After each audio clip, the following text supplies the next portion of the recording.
apostoli uMateyu bazalwane. Omunye wabafundi bakaJesu, uJesu wamthola engumthelisi, amen bangcwele, ehlezi esihlalo sakhe eyenza umsebenzi wakhe wokushintsha i-tax, amen. As a tax collector, so wabizwa ukuthi uLevi igama lakhe. So uJesu wambiza wathi ngilandele, washiya itafula bekasebenza kulo walandela inkosi, amen bangcwele. So wayilandela waba umfundi kaJesu Kristu.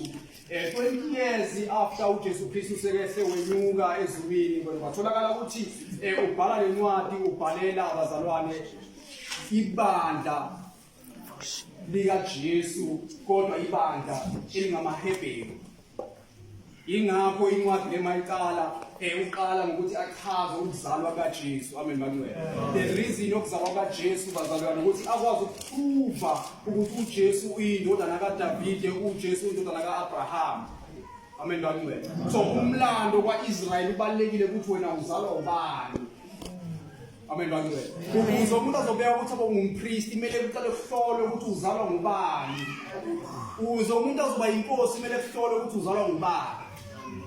So ingakho because uJesu kwaIsrael abanye bebamkholwa ukuthi ungumesiya, abanye bangakholwa ukuthi ungumesiya, basalinda umesiya. Abanye bathi ungumprofeti wamanga, abanye bakhuluma ukuthi ukuthi lo udukisa abantu, kodwa abanye bekholwa ukuthi lo nguye uKristu esimele. So uMateyu ubhala le ncwadi ngenhloso yokubachazela ngalo Jesu ukuthi kuza kanjani ubumesiya bakhe. Igama elithi Mesiya kusho ukuthi okhethiweyo. Igama elithi Mesiya isiHebheru bese lesiGreek lithi Christos. Ile lethi nesithi uChrist ngeEnglish. Amen bangcwele. Nizombekezela abazalwane. Lethi lifundeka kanje. uJesu esefikile emaphandleni aseKesaria Philippi. Wabuza abafundi bakhe wathi, abantu basho ukuthi indodana yomuntu ingubani na? 14 bathi abanye basho uJohani umbhaphathisi, abanye basho uEliya, abanye basho uJeremiya noma omunye wabaprofeti. 15 wathi kubo nina ke nithi ngingubani? Amen bazalwane. Sizoyincenga kancane bazalwane. Into oqala uJesu uhamba nalabantu abawu12 abafundi bakhe. So ufika isikhathi usichitha naye uyababuza ukuthi abantu bona bathi ngingubani?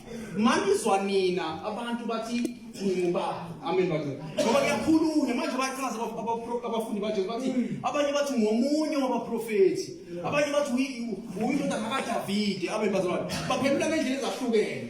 Amen bazalwane. Lo mbuzo namhlanje ngithanda ukubuza futhi kuwe before ngiqhubeke. Wena uthi ngubani? Noma mawuzwa ngaphandle abantu bathi ngubani uKristu? Amen bazalwane. Angisho siyabona bazalwane emhlabeni. Abanye bathi uJesu is just into eyenziwa kuJesu. IBhayibheli incwadi nje iyabhala ukuthi idukisa abantu abamnyama. Angisho bazalwane. Yile lesizwayo ukuthi bathi abantu uJesu ungubani. Yile uJesu bekabuza ukuthi abantu bathi ngingubani? Ngokuzwa kwenu. Ngoba izinto esizizwayo bazalwane sihamba zisiphazamisa endleleni. Amen bazalwane. Ngoba kubalekile ukuthi uthi njani uqaphele ukuthi uzwa ini nokuthi uyithatha kanjani into oyizwayo. Amen bazalwane.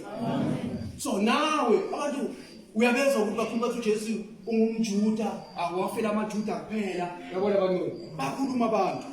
Amen. 15 wathi kubo nina ke nithi ngingubani na? Amen bangcwele. Amen. Before ngizoveza uphethu ukuthi utheni uJesu ubuza umbuzo njengoba sesilaba bazalwane sonke sesilaba wena nawe uthi ungubani uKristu kuwe?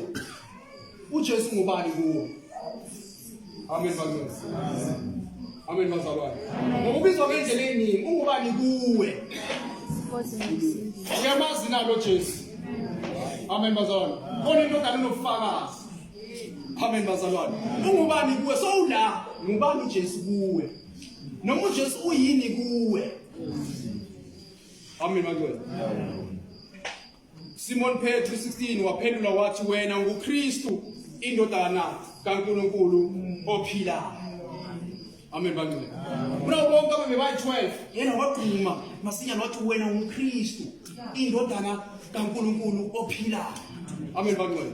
Uyabona uNkulunkulu ubizwa ngendlela ezahlukene bazalwane. Uma uAbraham embheka uNkulunkulu uthi uJehova Jireh uNkulunkulu obonelelayo ngoba wayebhekene ngani nesimo sokuthi kwakumele kube ayonikela ngani ngendodana yakhe kodwa uNkulunkulu wazambula kuye ukuthi uNkulunkulu kanjani obonelelayo.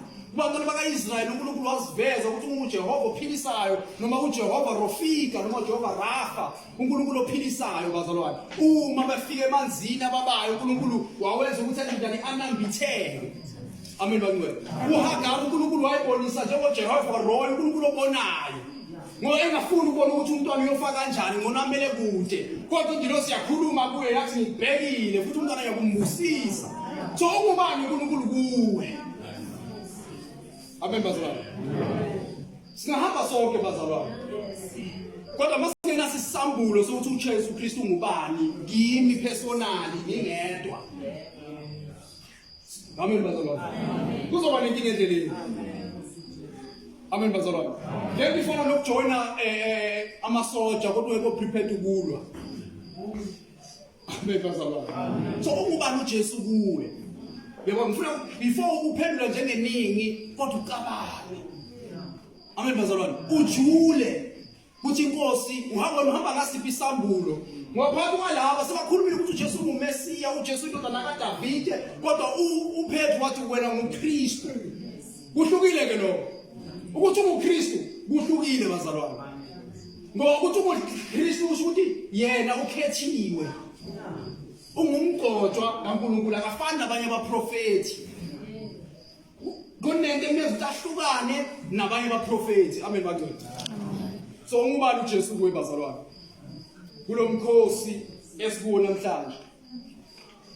Ungubani uJesu kuwe? Uyamazi na uJesu? Khona bamvuma uJesu bathi ngimvuma abe njenge Nkosi. Yabo uyamfanisa. Akakabi yinkosi. Mele abe yinkosi nomsindisi. Ukuthi le nkosi ngiyayithobela ngiyohamba ngezwi layo. Amen bazalwane. Hayi esontweni. Kodwa noma sengingeke esontweni useseyinkosi. Uyinkosi kwami la ngihlala khona, uyinkosi emndenini wami, uyinkosi emsebenzini, uyinkosi nje lokushini ngiyiphilela. Uyinkosi. Amen bangcwele. Akasiyinkosi ebandleni. Ngoba sizwa bathi uyinkosi bese siphuni nami ngiyamvuma abe njenge. Amen bangcwele. 17 uJesu waphendula wathi kuye ubusisiwe wena Simoni kaJona ngokuba inyama negazi ayikwambulelanga lokhu kodwa uBaba osezulwini. Amen bangcwele. Inyama negazi it's a phrase bazolechaza ukuthi into yasezulwini. Haleluya bangcwele. Zikhona izambulo ezivela kuphi? Ezweni. Kodwa uJesu uyahlukanisa lento okwambulelwe yona ukuthi ngumKristu ivela phezulu kuBaba osezulwini. Babonke abalenkosi. So mele isambulo laso usiqonde noma usiqaphele ukuthi sivela kuphi ngoba inyama negazi nazo ziyambula. Amen bangcwele. Nazo ziyambula. Kodwa kudingeka ukuthi umuntu enzenjani azihlole zonke izambulo bazalwane. Babonke abalenkosi. 18 nami ke ngithi kuwe wena unguPetru phezu kwaleli dwala ngiyakulakha ibandla lami amasange eHadesi awayikwalahlula. Amen bangcwele. Igama elithi Petru igama elithi ije. Petros noma Petra igama elithi ije. So uJesu uthi wena so ngeke usaba uSimoni kaJona kodwa uzoba bani nguPetru. Kuleli dwala ngiyakulakha ibandla lami namasange eHadesi awayikwalehlula. Amen bangcwele. Yini ibandla likaJesu leli? Ngabe ibandla likaJesu ngithanda ukulitshela ukuthi angikwahlulwa bazalwane. Ngithanda ukutshela koseduze kwakho ukuthi angikwahlulwa. Uma uyilunga lebandla likaJesu wazi ukuthi awukwahlulwa bangcwele. Ngoba kunesprofeti esivele ezulwini bazalwane esithi ibandla lami alikwenza njani kwahlulwa namasanga eHadesi noma ngaphuma liphi demon eHadesi kodwa alikwahlula yini ibandla lami bazalwane. Amen bangcwele. Uma ilunga lebandla likaJesu kumele wazi ukuthi angikwahlula hayi ngamandla ami kodwa ngamandla engiphiwa yini inkosi nangezwi yenkosi yalikhuluma ukuthi angikwahlulwa. Amen bazalwane. So uma uhluleka endleleni kumele uyibuze ukuthi uyilunga la muphi laliphi ibandla. Amen bazalwane. Ngoba oyilunga lebandla lika Jesu akwenza njani? Akwazi ukuhlulwa bazalwane.